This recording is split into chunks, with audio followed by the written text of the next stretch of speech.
আশা করি তোমরা সবাই ভালো আছো ও নিরাপদে রয়েছো।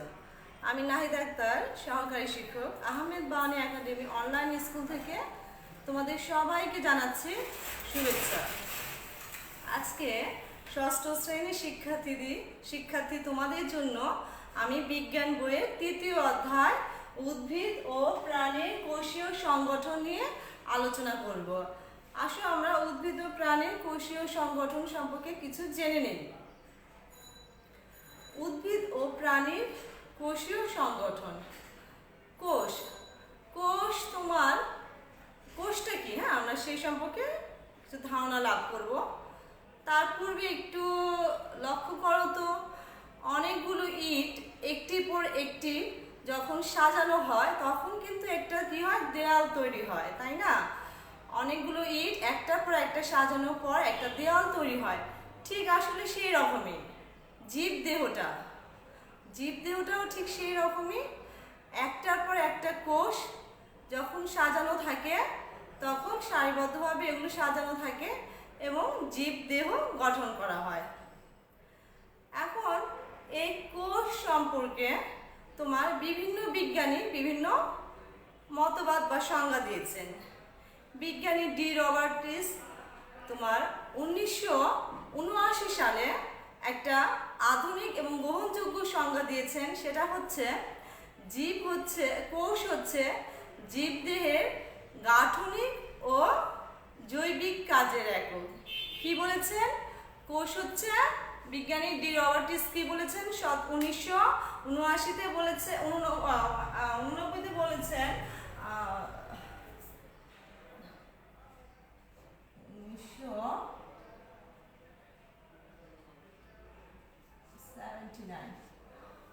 79-তে বলেছেন কোষ হচ্ছে জীবদেহের কি গাঠনিক ও জৈবিক কাজের একক। গাঠনিক মানে হচ্ছে তোমার কথাটা যদি আমি একটু বিশেষভাবে আলোচনা করি, এই যে জীবদেহটা গঠন করছে কোষ, একটার পর একটা কোষ সজ্জিত হয়ে তো একটা জীবদেহ গঠিত হচ্ছে। একটা চারা গাছ ছোট থেকে বড় হয়, সে কিভাবে হয়? একটার পর একটা কোষ সেগুলো তোমার অবস্থান করে এবং সেগুলো আস্তে আস্তে চারা গাছটা বড় হয়, তাহলে তার দেহটা গঠন করছে। আবার একই সাথে কোষের কিছু কাজ থাকে, যেমন তোমার সে কি করে থাকে, শ্বসন, সালোক সংশ্লেষণে এগুলো কাজ করে থাকে। এই কাজগুলো করার জন্য শক্তির প্রয়োজন হয়, আর এই শক্তিগুলো কিন্তু কোষ থেকেই আসে। তাই বলা হয়েছে কি তোমার কাজের একক, মানে কোষগুলো কাজ করে এবং দেহ গঠন করে। তাই বিজ্ঞানী ডি রবার্টিস তোমার 1979 বলেছিলেন, এই ধরনের একটা সংজ্ঞা দিয়েছিলেন, কোষ হচ্ছে জীবদেহের গাঠনিক আরেকটা কি তোমার জৈবিক কাজের একক। এখন আসলে এই কোষটা কত বড়, হ্যাঁ কোষটা কে দেখেছেন প্রথম, এই ধরনের প্রশ্ন কিন্তু মনে জাগে।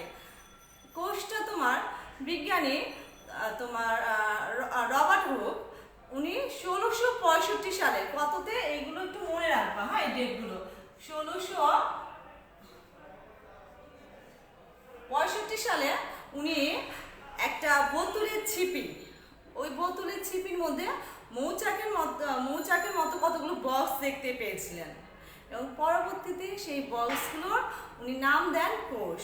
তাহলে কোষটা প্রথম কে দেখেছেন? কোষটা প্রথম দেখেছেন বিজ্ঞানী রবার্ট হুক। আচ্ছা ওকে, এখন আসো আমরা চলে যাই তোমার এই যে এই কোষটা তোমার কত বড় হয়, কোষগুলো আসলে দেখতে কেমন, কোষটা কত বড় হয়। আমি যদি সেটার একটা কোষ তো খালি চোখে আসলে এতই ছোট হয়, কোষ খালি চোখে দেখা যায় না। কোষ দেখার জন্য কি লাগবে? একটা অণুবীক্ষণ যন্ত্র লাগে। এখন অণুবীক্ষণ যন্ত্রের সাহায্যে তুমি একটা কোষের অঙ্গাণুগুলোও দেখতে পাবে। এখন এই কোষে তোমার আমি একটা পেঁয়াজের নিবা, এরকম একটা পেঁয়াজ নিয়ে তুমি যদি এই পেঁয়াজটাকে দেখো, এই পেঁয়াজটাকে নাও নিয়ে এরকম করে উল্টো দিকে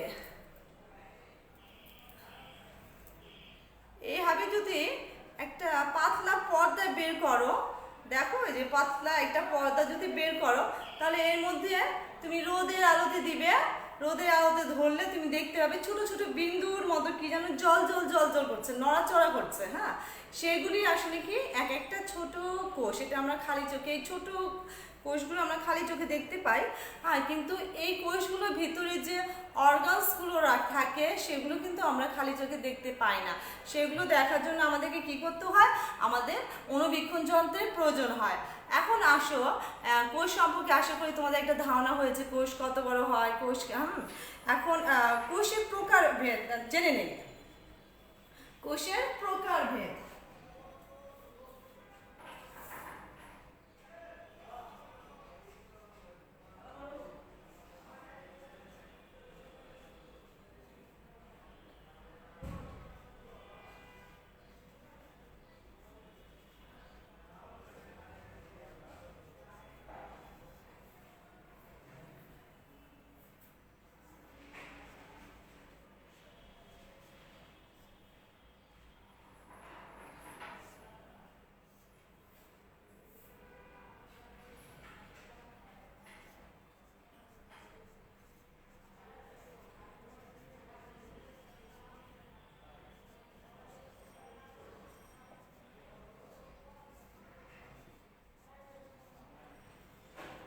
প্রিয় শিক্ষার্থী, তাহলে নিউক্লিয়াসের উপর ভিত্তি করে কোষকে দুই ভাগে ভাগ করা হয়েছে। নিউক্লিয়াসের উপর ভিত্তি করে একটা হচ্ছে আদি কোষ আর একটা হচ্ছে প্রকৃত কোষ। আদি কোষগুলো কোনগুলো? এই কোষগুলো তোমার যে কোষে নিউক্লিয়াসের যে আবরণটা, সেই আবরণটা কি হবে, থাকবে না। এখন নিউক্লিয়াসটা কি আমরা সেই সম্পর্কে একটু পরে জানবো। প্রথমে এতটুকু শুধু মনে রাখো যে আদি কোষে নিউক্লিয়াসে আবরণ থাকবে না, কিন্তু প্রকৃত যে কোষগুলো, প্রকৃত হচ্ছে আসল, যে প্রকৃত যে কোষগুলো, এই কোষগুলোতে কি থাকবে, নিউক্লিয়াস পর্দা দ্বারা আবৃত থাকবে। তাহলে আদি কোষে কি থাকবে, নিউক্লিয়াসের মধ্যে আবরণ থাকবে না। এখন আবরণ না থাকলে এটা উদাহরণ কি হতে পারে, ব্যাকটেরিয়া। আর এটা হচ্ছে প্রকৃত কোষ। প্রকৃত কোষকে আবার তোমার প্রকৃত কোষগুলো তো বিভিন্ন ধরনের কাজ করে থাকে। এই কাজের উপর ভিত্তি করে প্রকৃত কোষকে দুই ভাগে ভাগ করা হয়েছে। কি সেগুলো হচ্ছে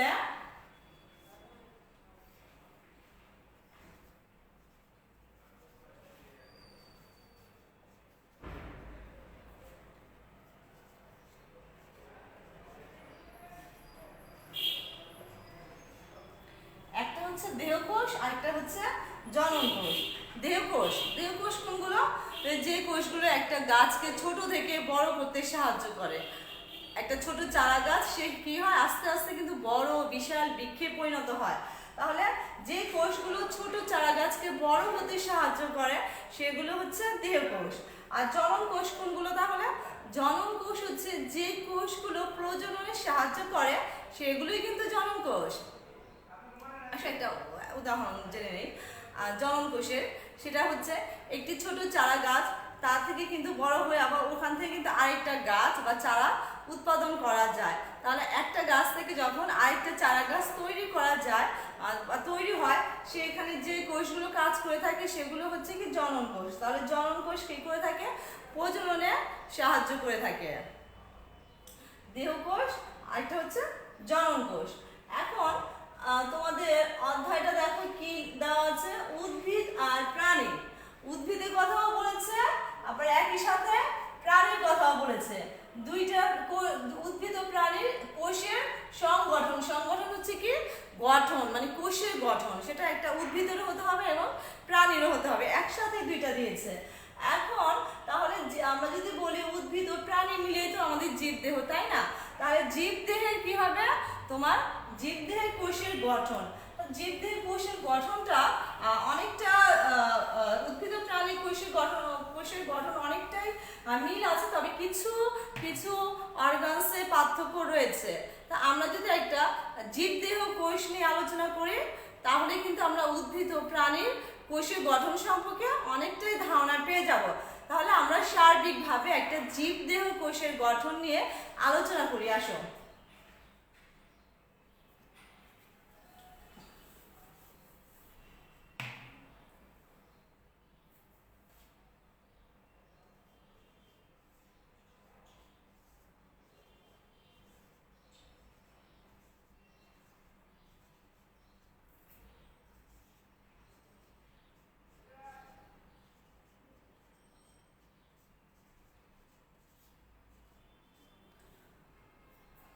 জীবদেহে কোষের গঠন আলোচনা করার সময় আমি বলবো, দেখো এখানে দুইটা চিত্র আছে, তোমরা দেখতে পাচ্ছ আশা করি। হ্যাঁ, এই চিত্রটা দিকে একটু লক্ষ্য করো তো, চিত্রটা কেমন দেখতে, অনেকটা গোল ডিম্বাকার। আর এটা দেখো অনেকটা কি, এটা গোল, এটা অনেকটা ডিম্বাকার, হ্যাঁ কিছুটা লম্বাটে টাইপের। তো এইটাকে হচ্ছে গোল যেটা, সেটা হচ্ছে আমাদের প্রাণী কোষ, আর কিছুটা ডিমের মতো ডিম্বাকার যেটা, সেটা হচ্ছে কি আমাদের উদ্ভিদ কোষ। হ্যাঁ, তাহলে এখন আমরা বলেছি যে জীবদেহ একটা কোষের একটা গঠন নিয়ে আমরা জানবো। জীবদেহের ক্ষেত্রে তোমার প্রথম যে জিনিসটা সেটা হচ্ছে কি, জীবদেহ অর্গানসের মধ্যে দুইটা অংশ থাকে। একটা হচ্ছে কি প্রধানত দুইটা থাকে, একটা হচ্ছে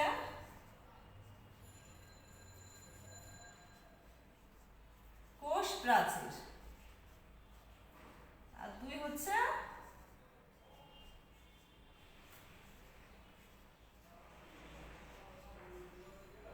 প্রোটোপ্লাজম। কোষ প্রাচীর আর একটা হচ্ছে প্রোটোপ্লাজম। তাহলে কোষ প্রাচীর কোনটা? কোষ প্রাচীর হচ্ছে, দেখো এই যে আমাদের উদ্ভিদ কোষটা রয়েছে, এই উদ্ভিদ কোষের সবচেয়ে বাইরে যে পর্দাটা রয়েছে, প্রাচীরটা রয়েছে, সেটাই হচ্ছে কি কোষ প্রাচীর। এই প্রাচীরটা কিন্তু প্রাণী কোষের ক্ষেত্রে নেই। উদ্ভিদ কোষে কোষ প্রাচীর তাহলে থাকে, প্রাণী কোষে কি থাকবে না? কোষ প্রাচীর থাকবে না। তাহলে আমার এটা হচ্ছে কোষ প্রাচীর।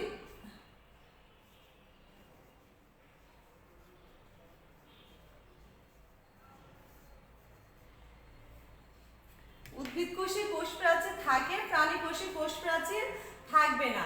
এই কোষ প্রাচীর তোমার কি করে থাকে? কোষ প্রাচীরের মধ্যে কিন্তু ছোট ছোট ছিদ্র থাকে, ছোট ছোট ছিদ্র থাকে, ছিদ্রগুলোকে কূপ বলা হয়। এই ছিদ্র দিয়ে তরল পদার্থ চলাচল করতে পারে। এখন আসে এই কোষ প্রাচীরের কাজটা কি? কোষ প্রাচীরের কাজ হচ্ছে তোমার, দেখো এই যে এই কোষটাকে একটা আকার দান করেছে, এই প্রাচীরটা কোষটাকে একটা আকার দিয়েছে না। এরপর তোমার এই যে তোমার তরল পদার্থ যে রয়েছে, সেগুলো বাইরে কূপ দিয়ে চলাচল নিয়ন্ত্রণ করে। আবার দেখো এই যে অর্গানস গুলো রয়েছে, হ্যাঁ সেগুলোকে রক্ষা করছে বাইরের পরিবেশ থেকে, তোমার কোষের বাইরে যে পরিবেশ আছে সেখান থেকে সেই অর্গানস গুলোকে রক্ষা করছে। হ্যাঁ, তাহলে এটা হচ্ছে আমাদের কি কোষ প্রাচীর। আর একটা হচ্ছে কি প্রোটোপ্লাজম। নামগুলো একটু কঠিন মনে হবে, বারবার পড়লেই ঠিক হয়ে যাবে। প্রোটোপ্লাজম।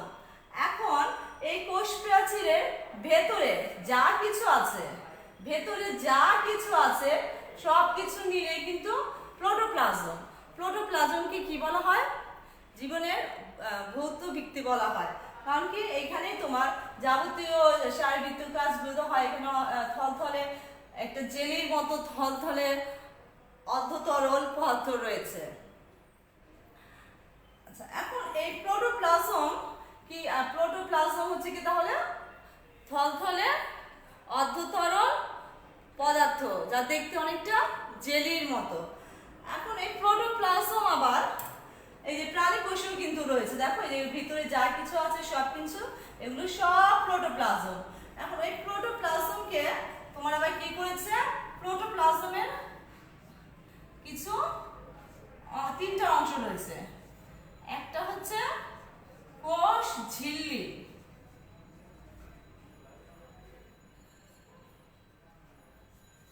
কোষ ঝিল্লি।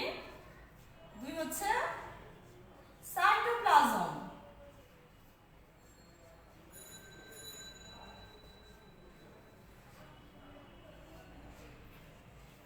তিন নম্বর হচ্ছে নিউক্লিয়াস। মনে আছে নিউক্লিয়াসের কথা?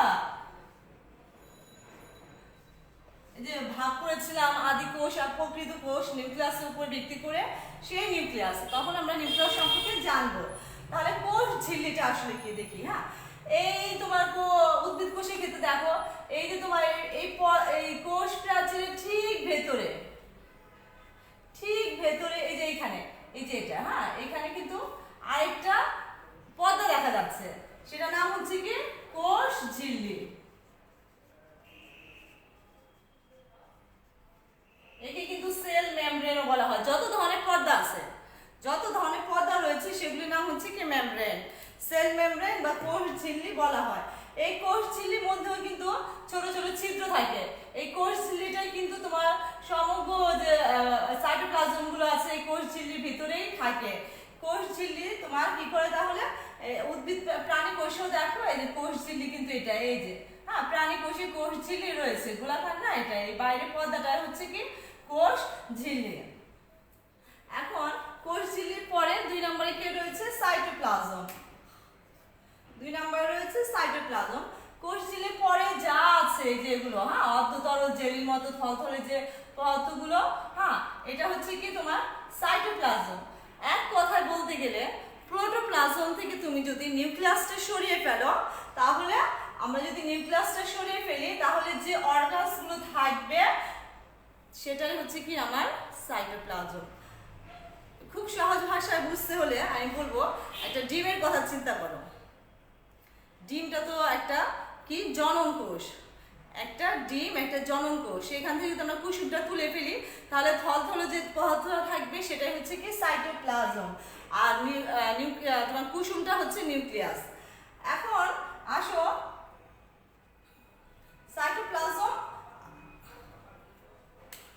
সাইটোপ্লাজমে তাহলে বিভিন্ন ধরনের কি থাকবে, বিভিন্ন ধরনের অঙ্গাণু থাকবে।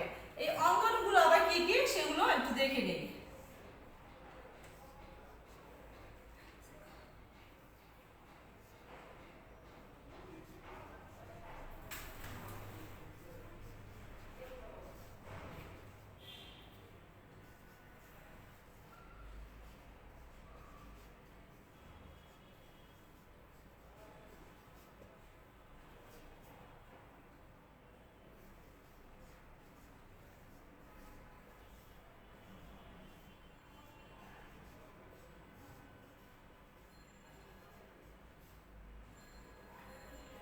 সাইটোপ্লাজমে তাহলে কি কি থাকবে, সাইটোপ্লাজমের মধ্যে এই যে এই পাশে ভিতরে এগুলো কি কি থাকবে, নিউক্লিয়াসটাকে রেখে দিলে যা থাকবে সেটাই তো সাইটোপ্লাজম।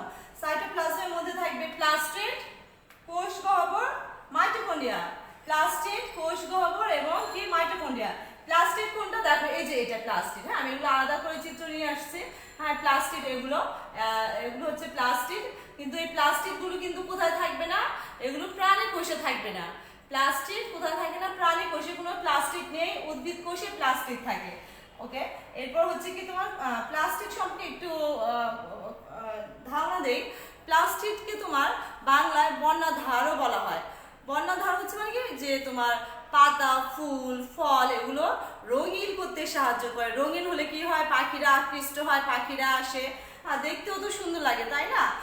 তোমার এরপর তোমার প্লাস্টিকের মধ্যে তোমার কি করে, প্লাস্টিক পাতায় তোমার প্রচুর প্লাস্টিক থাকে, এজন্য কিন্তু সবুজ উদ্ভিদ খাদ্য তৈরি করতে পারে। প্লাস্টিকের কারণে সবুজ উদ্ভিদ খাদ্য তৈরি করতে পারে। আবার কিছু প্লাস্টিক রয়েছে তোমার তারা কি করে খাদ্য সঞ্চয় করে, খাদ্য সঞ্চয় করে, যেমন মূল, গাজর কিন্তু একটা মূল, হ্যাঁ এই গাজর কি করে রাখে, খাদ্য সঞ্চয় করে রাখে। তাহলে প্লাস্টিক তোমার কি করে খাদ্য সঞ্চয় করে, তারপর তোমার খাদ্য সঞ্চয় করে রাখে, এরপর তোমার ফুল পাতা এগুলোকে রঙিন করে খাদ্য প্রস্তুত করে, এগুলো সব কাজ হচ্ছে তোমার প্লাস্টিক করে থাকে।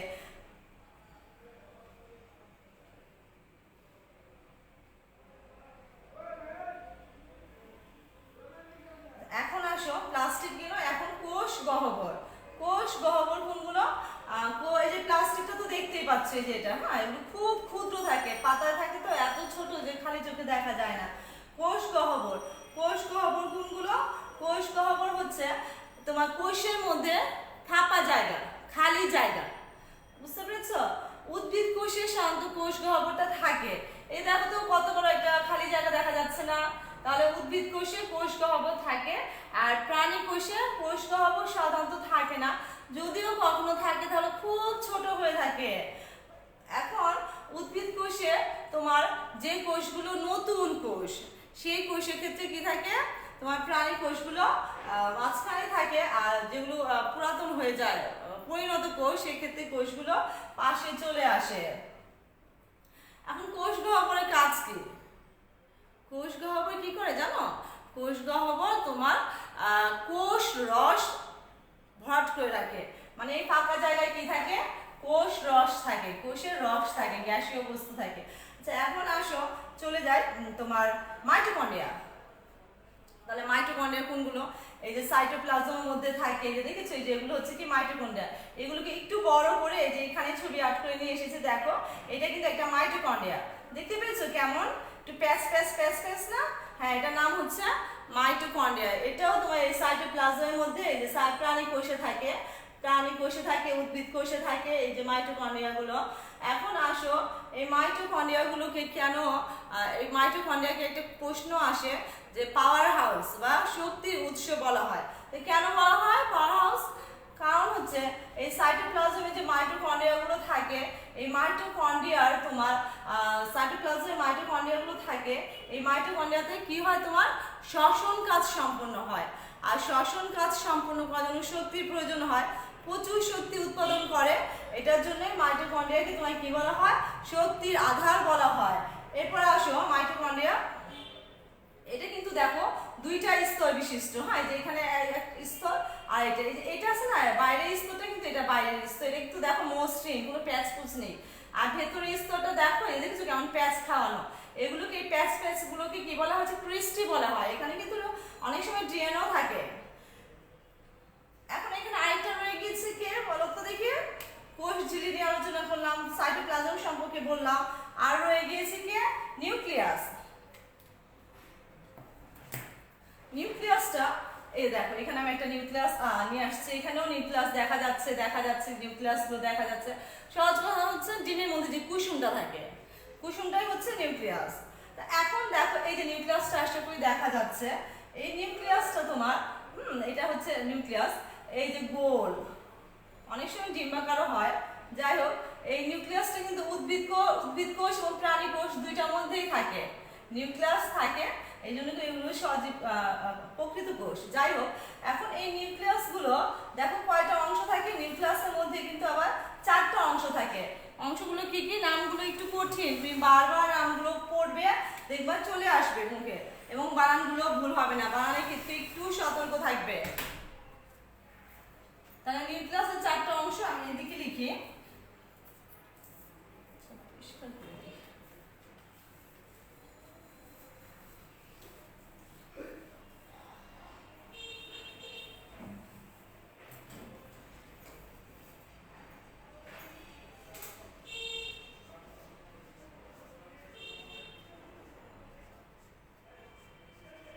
নিউক্লিয়াসের কয়টা অংশ? 4টা। একটা হচ্ছে নিউক্লিয়ার মেমব্রেন,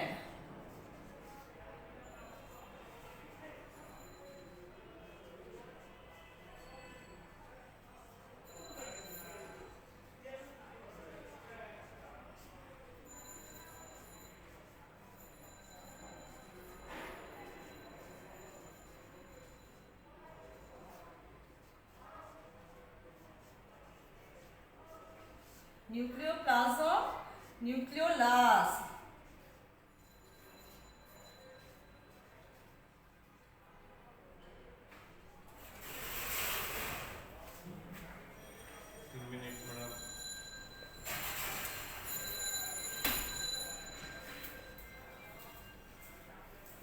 ক্রোমাটিন তন্তু। এখন নিউক্লিয়াস সময় কি হয়েছে? তাহলে যে গোল যে বস্তুটা দেখা যাচ্ছে সেটা হচ্ছে নিউক্লিয়াস। নিউক্লিয়াসের মধ্যে তাহলে এই যে দেখো বাইরে যে একটা পর্দা, এই পর্দাটা হচ্ছে কি আমার নিউক্লিয়ার মেমব্রেন। যত ধরনের পর্দা আছে সেটাই কি হবে? মেমব্রেন বলা হয়। এই নিউক্লিয়ার মেমব্রেনের মধ্যে মাঝখানে কিন্তু কি থাকে? ছোট ছোট ছোট ছোট ফাঁকা জায়গা থাকে, ছিদ্র থাকে, রন্ধ্র থাকে। এগুলোর মধ্যে দিয়ে তরল বস্তু কি হয়? চলাফেরা করতে পারে। এটা নাম হচ্ছে কি? তাহলে যত ধরনের পর্দা সেটার নাম কি হয়? মেমব্রেন হয়। আর নিউক্লিয়াসের ভিতরে যেহেতু পর্দা ছিল, তাহলে এটার নাম হয়ে গিয়েছে কি? Nuclear membrane. এখন এই নিউক্লিয়ার মেমব্রেনের ভেতরে দেখো এই যে পিচ্ছিল পিচ্ছিল তরল পদার্থ থাকে, এটা হচ্ছে কি? প্লাজম। যত ধরনের ম্যাট্রিক্স বা তোমার যত ধরনের পিচ্ছিল পদার্থ থাকবে তাদের নাম দেওয়া হয়েছে কি? প্লাজম। তাহলে এই নিউক্লিয়াসের ভিতরে এই যে ছোট ছোট বিন্দু বিন্দু, এগুলো হচ্ছে প্লাজম। নিউক্লিওলাস, নিউক্লিওলাস হচ্ছে কোনটা?